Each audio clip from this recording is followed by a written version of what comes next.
Hello and very very good morning to you all और स्वागत है आप सबका इस चैनल पे जिसका नाम है मैथ मास्टर्स।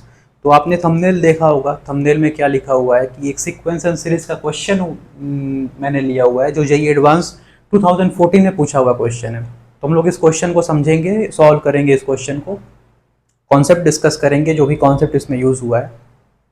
और तो सबसे पहले आप लोग वीडियो को पॉज करो और क्वेश्चन को ट्राई करने की कोशिश करो। मुश्किल क्वेश्चन नहीं है, बहुत ही इजी क्वेश्चन है। बहुत लोग, मुझे पता है कि आप लोग कर लोगे इस क्वेश्चन को।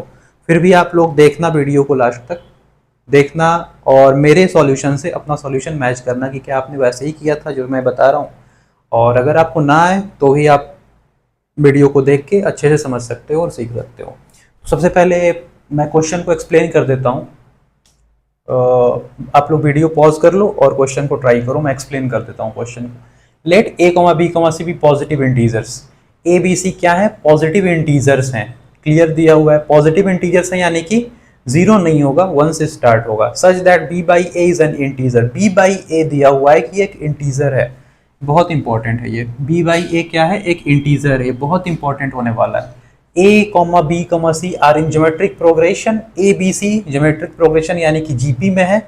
और अर्थमेटिक मीन दिया हुआ है ए बी सी का b+2 है। ए बी सी तीनों का, तीन जो नंबर हैं, तीन जो पॉजिटिव इंटीजर हैं, इन तीनों का अर्थमेटिक मीन b+2 दिया हुआ है। और तो इसकी वैल्यू फाइंड करनी है कि a square plus a minus 14 upon a+1 की वैल्यू कितनी होगी। तो हमें इसकी वैल्यू फाइंड करने के लिए अगर मैं a निकाल लूँ तो इजिली मैं इसकी वैल्यू निकाल सकता हूँ। सबसे पहले हम लोग ये करेंगे कि क्वेश्चन को सॉल्व करते टाइम हम लोग कोशिश करेंगे कि हम लोग a की वैल्यू फाइंड कर लें, a तक पहुंच जाए। अगर हमारा a आ जाता है तो ये जो भी निकालना है बहुत इजी है, कुछ करना ही नहीं है फिर तो स्टार्ट करते हैं। मैं क्वेश्चन को बताता हूँ कैसे करते हैं। देखो आप लोग अप्रोच क्या होना चाहिए क्वेश्चन को करने का। तो b बाई ए एक इंटीजर है और यहाँ पे दिया हुआ है, जो पहला पॉइंट हम लोग कंसिडर करेंगे इसमें, वो दिया हुआ है कि ए बी सी एक जीपी में है। अगर ए बी सी जीपी में है तो मैं बोल सकता हूँ कि अगर ए बी सी जीपी में है तो b बाई ए जो होगा और जो c बाई बी होगा ये कॉमन रेशियो के इक्वल होगा। कॉमन रेशियो बोल देता हूँ कि r है।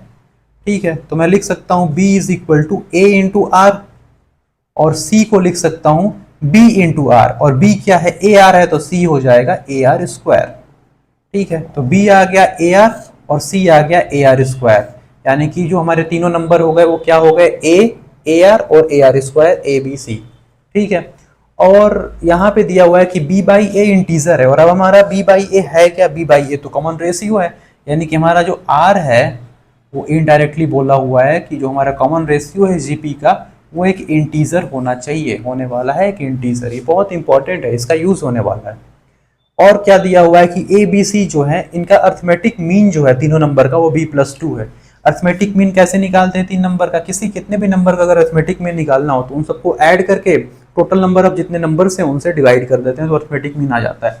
तो ए बी सी का अर्थमेटिक मीन कैसे निकालेंगे? तो a plus b plus c upon 3, ये हमारा अर्थमेटिक मीन आ जाएगा। और ये दिया हुआ है कि ये b+2 है।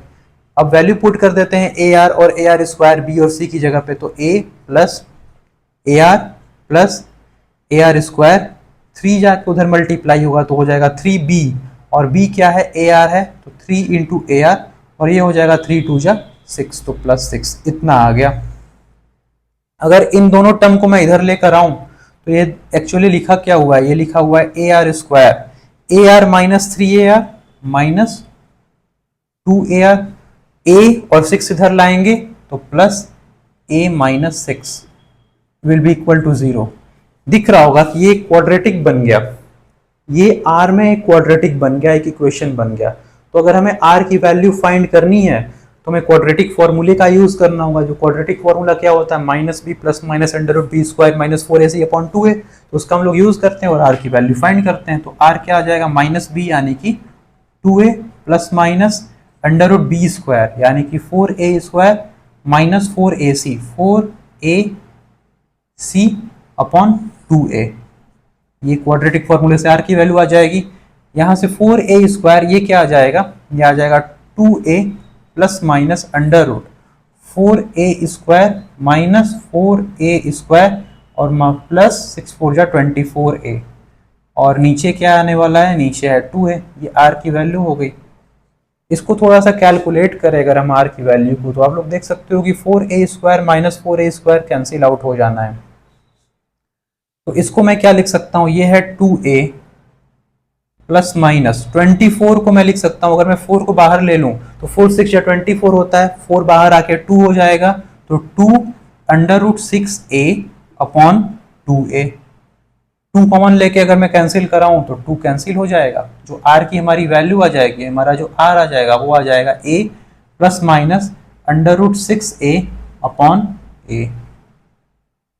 अब यहां से क्लियर है कि हमें हमारा जो r आना चाहिए वो एक पॉजिटिव इंटीजर आना चाहिए। पॉजिटिव इंटीजर यानी कि एक रैशनल नंबर आना चाहिए, यानी कि रूट में कोई वैल्यू नहीं होनी चाहिए, हमारी रूट से बाहर आनी चाहिए। और ये वैल्यू रूट से बाहर कब आएगी, ये हमारा क्या होगा उसके लिए कि हमारी वैल्यू ये रूट से बाहर आ जाए। तो बहुत ही ईजी है सोचना कि हमारा a जो होगा वो 6 ही होगा, क्योंकि 6a है रूट के अंदर, तो 6 में किस नंबर का मल्टीप्लाई करे कि रूट से बाहर निकल जाए, तो a 6 से मल्टीप्लाई कर दे तो ये रूट से बाहर निकल जाएगा, तो a हमारा 6 होगा। क्यों रूट से बाहर निकालना है, क्योंकि अगर ये रूट में रहेगा तो ये एक इरेशनल नंबर बन जाएगा, जो कि बोला हुआ है कि r यानी कि हमारा b/a जो r है वो क्या है कि इंटीजर है, यानी कि रैशनल नंबर है। तो चेक कर लेते हैं क्या ये इंटीजर आ रहा है a इज इक्वल टू 6 रखने पे। तो अगर मैं a इज इक्वल टू 6 रखूं तो मैं थोड़ा सा क्वेश्चन को इरेज करता हूं यहां से ऊपर से, यहां से मैं इसको हटा देता हूं इस पोर्शन को। तो अगर मैं a इज इक्वल टू 6 रखूं तो 6 6 या 36 बाहर 6 आएगा, तो ये हो जाएगा 6 a की जगह पे 6 प्लस माइनस r की जो वैल्यू आएगी यहां से प्लस माइनस 6 इंटू 6, थोड़ा सा नीचे लिख लेता हूं, r की जो वैल्यू आएगी वो आएगी 6 प्लस माइनस 6 इंटू 6, 36 बाहर आएगा 6 अपॉन 6। तो दो वैल्यू यहां से निकल के आ जाएगी, एक तो अगर मैं माइनस लूंगा तो 6 माइनस 6 अपॉन 6 जीरो आ जाएगा, नहीं तो अगर मैं प्लस लूंगा तो 6 प्लस 6 अपॉन 6 यानी कि 12/6 2 आ जाएगा। तो आर दो वैल्यू आ रही है, आर की 0 और 2। अब बहुत ही कॉमन सेंस यहाँ पे यूज करना है, इजी है सोचना यहाँ पे बहुत ही, कि 0 होगा कि 2 होगा, आर की वैल्यू क्या होगी। तो 0 अगर लेंगे तो ये तो जीपी होने वाला है, जीपी रह ही नहीं जाएगा, अगर आर 0 हो गया तो सब कुछ 0 हो जाना है, तो यानी कि r हमारा 2 होगा, r को हमें 2 लेना पड़ेगा। तो अगर मैं r को 2 लेता हूँ, a 6 लेता हूँ, तो इससे मैं क्या कर सकता हूँ, इससे मैं b निकाल सकता हूँ, यहाँ पे जो b है वो निकाल सकता हूँ, और c निकाल सकता हूँ ar²। तीनों पॉजिटिव इंटीजर आ रहे हैं, आप लोग चेक करके देख सकते हो। अगर मैं a को 6 लूँ और r को 2 लूँ तो हमें चाहिए, r से हमें मतलब ही नहीं है, हमें चाहिए कि हमें a चाहिए, क्योंकि हमें इसकी वैल्यू फाइंड करनी है, और इसमें जो है हमारा बस a है, b और c नहीं है। तो a की वैल्यू यहाँ पे पुट करते हैं, 6 पुट करूंगा यहाँ पे, तो 6 का square 36 plus 6 minus 14 upon 6 plus 1 7, 36 plus 6 42, 42 minus 14 28, और 28/7 विल बी इक्वल टू 7 4 या 28 4। सो हमारा जो इसका आंसर आने वाला है, जो पूछा हुआ है इसका इसकी वैल्यू क्या होगी, तो वो हमारी वैल्यू 4 आने वाली है। तो बस ये था क्वेश्चन आप लोग के सामने।